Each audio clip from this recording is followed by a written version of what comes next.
Shalom, salam berkat dari kami untuk pendengar sekalian. Saat ini pendengar akan diberkati dengan program Hari Ini Harinya Tuhan bagian yang ke-8. Sebuah program rohani tentang doktrin Alkitab yang menolong kita untuk semakin tertanam dalam kebenaran firman dan bertumbuh dalam kemuliaan. Bersama hambanya, Pendeta Gilbert Lumwendong, STH. Banyak orang merasa doktrin Alkitab sebagai sesuatu yang membingungkan. Tetapi tahukah saudara bahwa doktrin Alkitab intinya adalah memahami Alkitab dengan benar, dengan pemahaman yang sistematis, sehingga kita terus dapat tertanam di dalam kebenaran firman, sehingga kita terus bertumbuh di dalam kemuliaan Allah. Buka hati saudara sekalian untuk menerima berkat-berkat firman-Nya hari ini. Allah pada dasarnya mempersiapkan hal-hal yang baik dan dahsyat bagi setiap anak-anaknya. Itu sebabnya orang percaya jangan pernah minder. Orang percaya jangan selalu melihat pada kekurangan dan keterbatasannya dan berkata, ya pendeta, saya ini kan orang bodoh, saya ini kan orang miskin, saya ini kan orang yang dulunya masa lalunya gelap. Paulus berkata, dari sekalian rasul akulah rasul yang paling hina. Bahkan Paulus berkata bahwa aku tadinya orang ganas, tetapi kemudian ketika Paulus menjadi anugerah, inilah kalimatnya, aku ada sebagaimana aku ada, semata-mata hanya karena anugerah. Itulah yang harus kita mengerti, bahwa pada dasarnya Allah kita senantiasa mempersiapkan hal-hal yang baik dan dahsyat bagi setiap anak-anaknya. Nah, apa yang Tuhan persiapkan buat kita? Yang pertama jelas, agar kita terus naik. Makanya Alkitab jelas berkata, kalau kamu tidak miring ke kiri pun maupun miring ke kanan, maka aku akan memberkati engkau. Kamu tidak akan turun, tetapi kamu tetap naik. Artinya mau ada badai, kamu tetap naik. Mau ada krisis, kamu tetap naik. Mau kamu dikhianati orang, kamu tetap baik. Kalau saya bertanya logikanya di mana, pendeta? Saya difitnah, saya dikritik, saya diejek, saya dianiaya orang, bagaimana saya bisa tetap naik? Nah, Alkitab dengan tegas berkata, kalaupun manusia mereka-rekakan yang jahat, Allah akan mereka-rekakannya untuk kebaikan. Karena itu saudaraku yang kasih dalam Tuhan, apapun yang terjadi dalam hidup kita, jangan pernah takut dan kecewa, tetapi imani bahwa di balik semua keadaan yang terjadi, Allah mempersiapkan kita untuk terus naik dan mengalami kemuliaan Tuhan yang sempurna.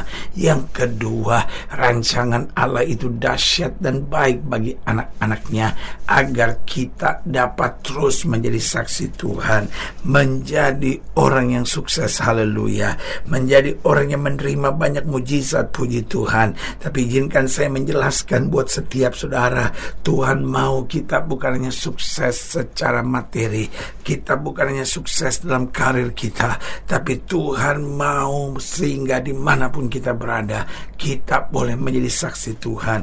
Pengusahakah saudara, pejabatkah saudara, olahragawankah saudara, artiskah saudara, polisikah saudara, tentarakah saudara, jaksakah saudara, pengacarakah saudara, hakimkah saudara, siapapun saudara ini, sebagai hamba Allah, izinkan saya menjelaskan bahwa Allah mempersiapkan hal yang baik dan dahsyat.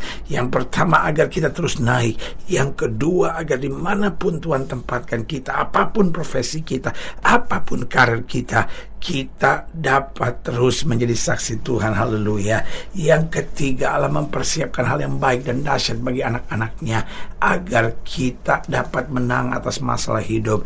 Tidak pernah Tuhan menjaga kita supaya tidak ada masalah, tetapi Tuhan menjaga kita selalu supaya kita tidak kalah. Di tengah masalah kita tetap kuat, di tengah masalah kita bisa tetap menang, di tengah masalah kita tetap melayani Tuhan dengan luar biasa, haleluya. Jadi jelas, yang pertama, Tuhan mau kita terus naik. Yang kedua, agar kita terus menjadi saksi Tuhan.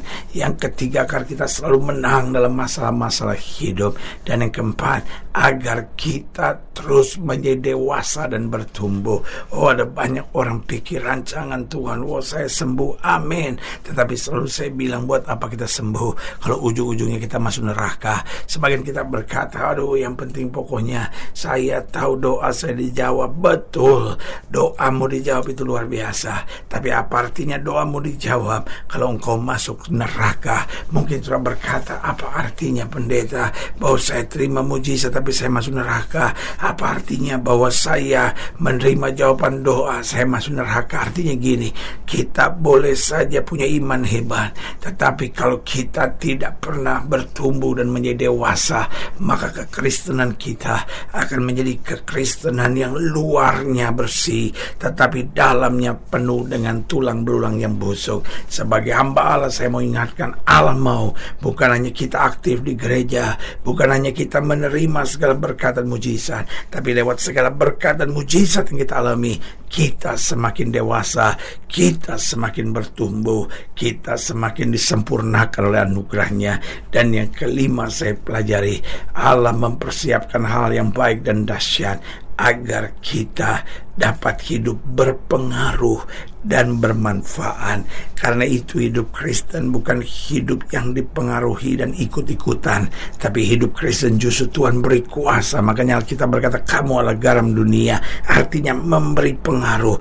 Alkitab berkata, kamu adalah terang dunia. Maka Alkitab berkata, bangkitlah, menjadi teranglah, sebab terang Tuhan terbit atasmu. Berarti ada 5 perkara yang luar biasa yang harus kita ingat sebagai rancangan Allah buat setiap kita. Karena Allah mempersiapkan kelima hal penting yang baik dan dahsyat ini buat setiap kita. Yang pertama, agar kita terus naik. Yang kedua, agar kita dapat terus menjadi saksi Tuhan. Yang ketiga, agar kita dapat menang atas segala masalah hidup. Yang keempat, agar kita terus menjadi dewasa dan bertumbuh.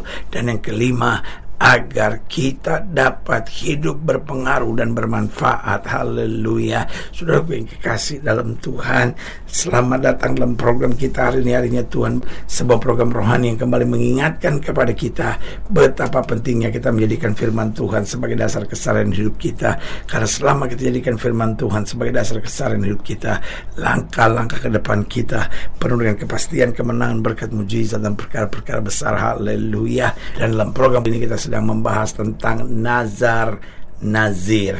Mungkin sudah berkata, waduh pendeta apa lagi nih Nazar, Nazir.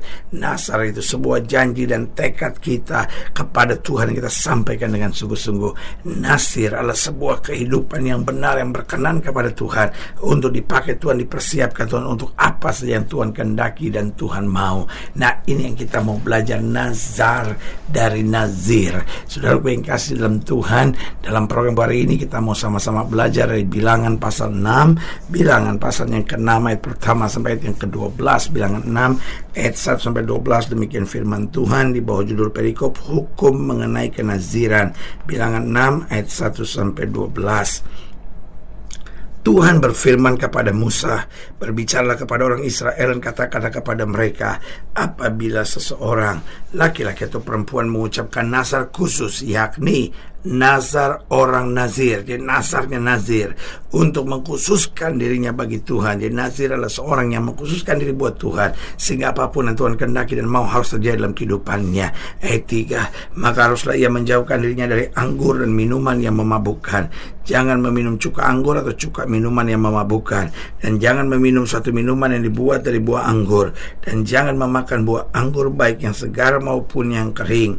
Selama waktu kenazirannya janganlah ia makan sesuatu apapun yang berasal dari pohon anggur, dari bijinya sampai kepada pucuk rantingnya. Selama waktu nazarnya sebagai orang Nazir, janganlah pisau cukur lalu di kepalanya sampai genap waktunya ia mengkhususkan dirinya bagi Tuhan. Haruslah ia tetap kudus dan membiarkan rambutnya tumbuh panjang. Selama waktunya ia mengkhususkan dirinya bagi Tuhan, janganlah ia dekat kepada mayat orang. Bahkan apabila mati ayahnya ataupun ibunya, saudaranya laki-laki ataupun saudaranya perempuan, janganlah ia menajiskan dirinya kepada mereka, sebab tanda kenaziran bagi Allahnya ada di atas kepalanya. Selama waktu kenazirannya ia kudus bagi Tuhan. Tetapi apabila seorang mati di dekatnya dengan sangat tiba-tiba sehingga ia menajiskan rambut kenazirannya, maka haruslah ia mencukur rambutnya pada hari pentahirannya, yaitu pada hari yang ke-7 haruslah ia mencukurnya.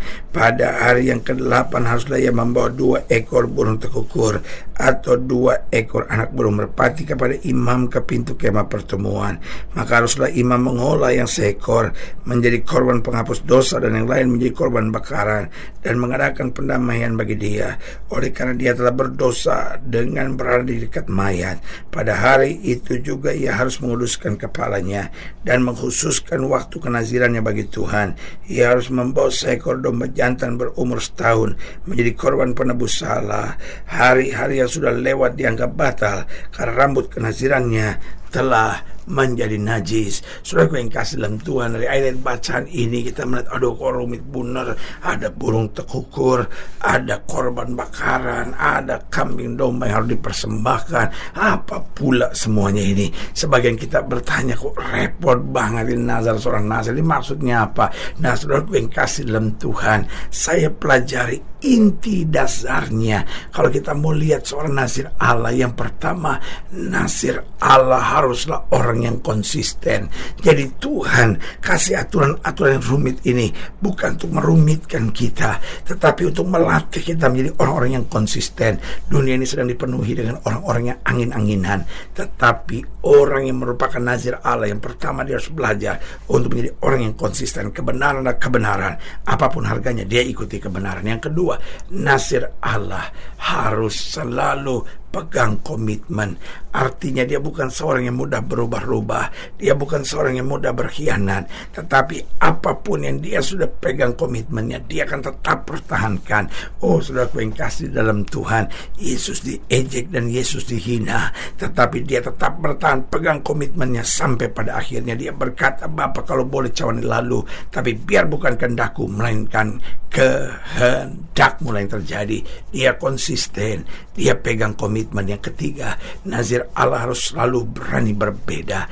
Jangan ikut arus karena dunia ini sedang lenyap dengan segala keinginannya, tapi orang yang melakukan kehendak Allah akan tetap hidup sampai selama-lamanya. Bahkan dalam Daniel dikatakan orang yang berlaku fasik terhadap perjanjian akan dibujukkan sampai murtad, tetapi umat yang mengenal Allahnya akan tetap kuat dan bertindak. Yang keempat, nazir Allah harus setia sampai akhir. Bukan hanya setia ketika hal yang menyenangkan, tapi sampai tetes darah yang penghabisan. Yesus berkata, sudah selesai. Oh, kita harus setia sampai akhir. Dan yang kelima, nazir Allah, dia harus hidup dalam standar sorga. Karena itu kelihatannya rumit dan membingungkan, karena Tuhan sedang mau melatih kita untuk memiliki standar sorga. Karena kita ada di dunia, tapi kita bukan berasal dari dunia ini. Saudaraku, jika soal yang lainnya lebih jauh, hubungi kami melalui telepon, hubungi kami melalui surat, kunjungi website kami, karena kami ada untuk membawa Bapak Ibu Saudara senantiasa lebih dekat pada Tuhan dan mengalami kasih kuasa mujizat yang luar biasa. Haleluya. Secara khusus melalui program ini juga saya mau berdoa buat siapa yang sakit, siapa yang berbeban berat, karena saya percaya bahwa bagi Allah tidak ada perkara yang mustahil. Kita doa, Bapa, hamba doa buat setiap pendengar sekali dimanapun firman yang diberitakan, dan hamba berdoa di dalam nama Yesus sehingga setiap kami menyadari rancangan Allah yang baik dan dahsyat, agar kami terus naik, terus menjadi saksi Tuhan, menang atas segala masalah hidup, dewasa dan bertumbuh, dan hidup kami boleh berpengaruh dan bermanfaat. Di dalam nama Yesus, lihat mereka yang taruh tangan kanannya di dada, diubahkan Tuhan untuk senantiasa menjadi orang yang konsisten, pegang komitmen, selalu berani berbeda, setia sampai akhir, dan hidup dalam standar surga. Di dalam nama Yesus kami berdoa. Haleluya.